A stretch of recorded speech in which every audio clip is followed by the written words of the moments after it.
পেহেলগাম আক্ৰমণক লৈ ঢিঙৰ এআইইউডিএফৰ বিধায়ক আমিনুল ইছলামৰ এক বিতৰ্কিত মন্তব্য। পেহেলগামৰ ঘটনা কেন্দ্ৰীয় চৰকাৰৰ ষড়যন্ত্ৰ আখ্যা দিছে বিধায়ক আমিনুল ইছলামে।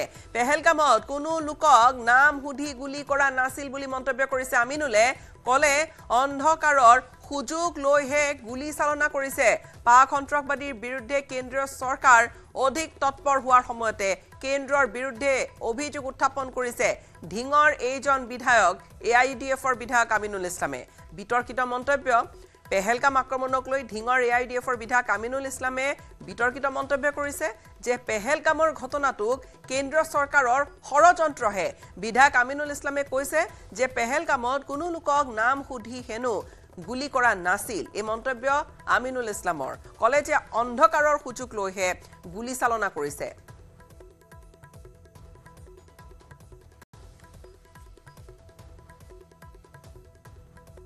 পুলৱামাত যিদিনা বোমা বিস্ফোৰিত হৈছিল আৰু 6 বছৰ আগতে পুলৱামাত যিদিনা 300 কেজি RDXৰ বিস্ফোৰণত প্ৰায় 42 জন ভাৰতৰ CRPF জোৱান নিহত হৈছিল, সেইদিনাই মই কৈছিলো যে ইয়াত চৰকাৰৰ ষড়যন্ত্ৰ আছে আৰু ভাৰতবৰ্ষত এটা সাম্প্ৰদায়িক মেৰু বিভাজন কৰি 2019 লোকসভা নিৰ্বাচনত জয়লাভ কৰিবলৈ কেন্দ্ৰীয় চৰকাৰৰ ষড়যন্ত্ৰত পুলৱামা বিস্ফোৰণ হৈছিল।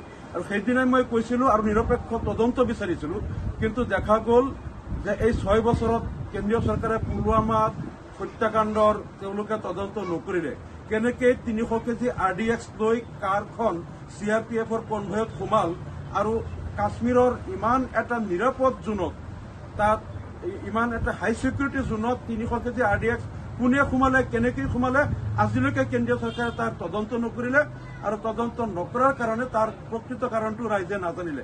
আৰু কালি যিটো পেহেলগামত যিটো তাত গুলীবৰ্ষণৰ যিটো ঘটনা হ'ল, ইয়াত সমগ্ৰ ভাৰতত বিজেপিয়ে প্ৰচাৰ কৰি আছে যে তাত সন্ত্ৰাসবাদীয়ে তেওঁলোকক নাম সুধি সুধি যদি হিন্দু হয় তেওঁলোকক গুলিয়াইছে, মুছলিম হলে গুলিওৱা নাই।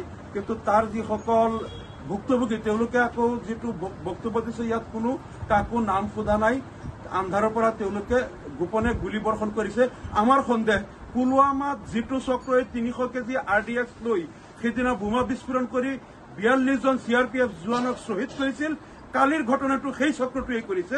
যদি কেন্দ্ৰীয় চৰকাৰে, মোদী চৰকাৰে যদি ইয়াৰো নিৰপেক্ষ তদন্ত নকৰে আৰু এই ঘটনাটোক লৈ সমগ্ৰ ভাৰতত যদি হিন্দু মুছলমানৰ মাজত এটা বৈষম্য আৰু বিভাজনৰ তেওঁলোকে ৰাজনীতি কৰে, তেনেহ'লে আমি বুজি পাম এইটো অমিত শ্বাহ আৰু নৰেন্দ্ৰ মোদীৰ ষড়যন্ত্ৰত হৈছে। আমি আকৌ দাবী কৰিছো, পুলৱামাৰ যিদিনা বোমা বিস্ফোৰণ হৈছিল সেইদিনা আমি যেনেকৈ কৈছিলো ইয়াৰ নিৰপেক্ষ তদন্ত লাগে, আজিও আমি কৈছো পেহেলগামৰ এই ঘটনাৰ তদন্ত লাগে। যদি এই তদন্ত নকৰে আমি বুজি পাম অমিত শ্বাহ আৰু মোদীয়ে যিটো চক্ৰান্ত কৰি পুলৱামাত আগতে RDX বিস্ফোৰণ কৰিছিল, কালিও পেহেলগামৰ হত্যাকাণ্ডটো তেওঁলোকে কৰিছে বুলি আমি বুজি পাবলৈ বাধ্য হ'ম।